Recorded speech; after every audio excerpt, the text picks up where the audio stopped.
రోజు కొత్తగా నీ సందర్శనం ఆహా అన్నది నాలో స్పందనం నిత్యం నువ్విలా నాకై చూడటం ఎంతో వింతగా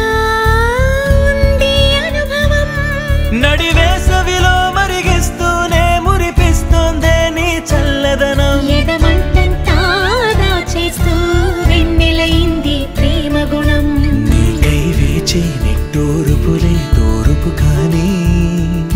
నీ తలపులలో తలమున కవని ఎన్నో జన్మలని నయనం హృదయం నీవే నీవై సమయం వెనుకే చేసా పయనం తదుపరి జన్మకైన జాలి చూసేవి